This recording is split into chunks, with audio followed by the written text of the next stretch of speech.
Okay, in this video I'm going to look at the brilliant Boss SY1000 guitar synthesizer, and also just how I've managed to create pretty much most of what was in the track On the Run from Pink Floyd's Dark Side of the Moon. This original track was primarily based on the Synthi VCS3 early analog synthesizer, which was made in the UK, and I think Pink Floyd got a hold of that very, very early on in its creation, and then experimented with some of the early sequences that it could create using the keyboard. Now, there are three main things that this replicates. One is the hi-hat style pattern, the sequence. The other is the sort of pentatonic-y based 16th note pattern. Then we've got this sort of Doppler effect as well that we've got. So three dynamic synthesizers in here. We'll look at that in a little bit more detail in a minute. But essentially, what we're actually doing is trying to create most of the what happens in that track, barring the samples, from a single guitar. Now, obviously, it helps if you've got one of these GK2A pickup on your guitar to drive the SY1000, but you do have normal input, and a lot of this you could actually do with a normal pickup, because the dynamic synthesizers within here basically taking the analog signals from this pickup and basically altering their harmonic structure to create synth style tones with it. So and obviously then the inbuilt sequencer does the rest within here. So took a fair amount of programming. There's quite a lot going on the guitar, but actually not that much playing going on. So it's pretty boring from a playing point of view. There's some foot controllers involved in this as well, which we'll look at in greater detail in a minute when we get more close up on the actual machine itself to look at it in detail. But quick run through, three dynamic synthesizers being used on this, and the actual guitar tone as well. I'm just going to set this off to record, so you've got the proper sort of, and that click stops. You've got the actual proper stereo effect as well, because the stereo effect on this with this particular pedal and the panning of the Doppler effect is kind of critical to the way it sort of sounds on the record, and I've obviously tried to emulate that as well. So first off, we've got the sound of the hi-hat, which is basically a noise generator through the dynamic synthesizer, with some envelopes to create a more of a percussive effect, and then some accents to create a sort of the accent effects on there. So that's one dynamic synthesizer and sequence taken into account there. It's held by control 1 on the floor unit. The next one is the actual, it's not really an arpeggio, it's more like a pentatonic repetitive cycle. Like that. That's the second dynamic synth doing that. And again, we'll look at that in more detail. And then finally, the final one is this, and I'm going to use the pedal straight off on this one, but we'll get into the pedals and their assignments. On the synth side of thing is yet another dynamic synth. No sequencer on this one. This is just using an LFO, a low frequency oscillator, set to a square wave and a fairly low frequency to create the Doppler effect, which sounds like this.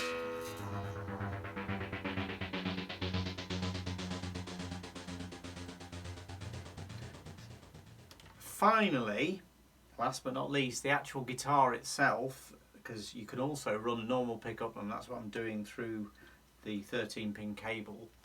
I'm running the guitar through an amp model, the normal pickup, and also through a reverse delay, because originally the original guitar bits on it was allegedly a guitar run against a microphone stand and probably some slide guitar from Dave Gilmour played in reverse. So I've got a reverse delay I've also got a slow gear on the on this sound, so all the attack is removed from the guitar. That sounds something like this.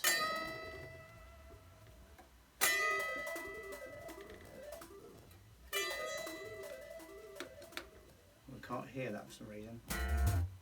Why not? Ah, there we go.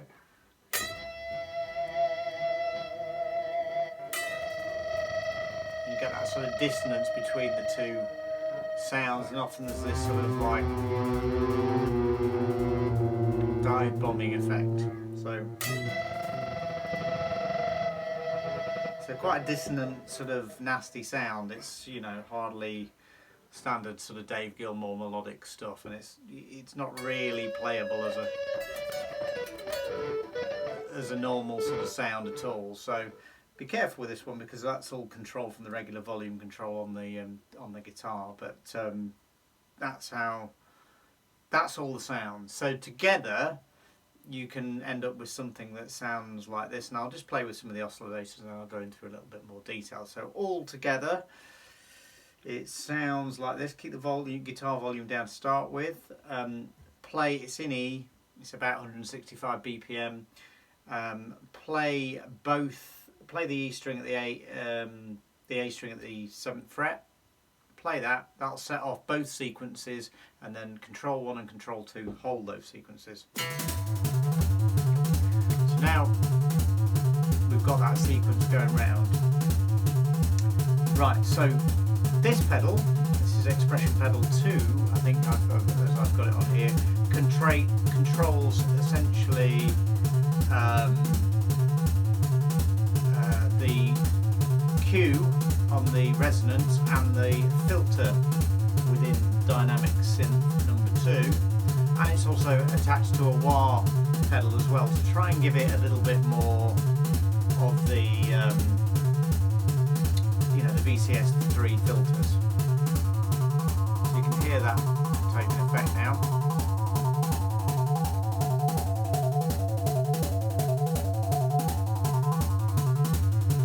Okay, so that's that one. This pedal, expression pedal 1, what this is doing is actually another low frequency oscillator, but this time it's set to a triplet feel, 8th note triplet feel, and it's a faster, and it's mainly attached to sort of pitch, but it's the LFO2. So you can hear it gets a real wobbly effect.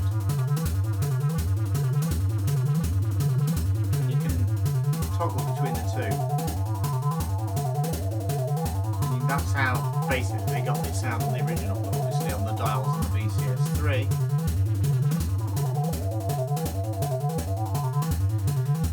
Okay, and then finally, this is Dynamic Synth 3, is the Doppler effect. Only really works on the E string. Play that, and that's also attached to this pedal to change the filter.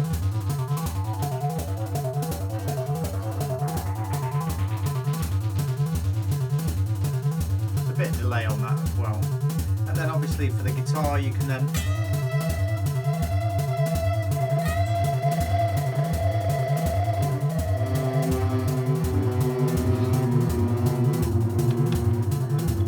create the chaotic sound of the guitar, and I think if I had a slide I'd probably use the slide as well, like the original does. So that's all created within one patch within the Boss SY1000, and in a few seconds we'll have a quick look at some of the assigns and everything that's going on in there to make it possible. One other thing just to notice with the actual arpeggiated sequences, that the GK2 volume, which is here on my guitar, is actually controls that sound as well. So if you find that you're triggering that a little bit live or loud, you can sort of turn it down, but it doesn't affect the other things like this. So you can still utilise this.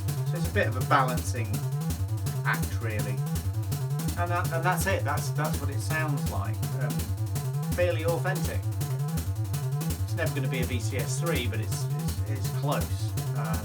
And the great thing about this is that it's not triggering MIDI. This is all the sounds of these little pickups. Each string has got its own pickup, and that's how it works within the SY1000 on the dynamic synthesizers. So I'm going to include a short demo here now of the Boss SY1000 doing its impression of Pink Floyd's On the Run, emulating the VCS3s. If you want access to this patch and you do own a Boss SY1000, then you can get it across at V-Guitar forums. If you sign up to that forum, you can get access to a lot of user patches for the SY1000 and other Roland and Boss products. So yeah, head over there if you want to download it, have a play with it, tweak it, make it your own, improve on it. I'm sure that can be done, and then you can see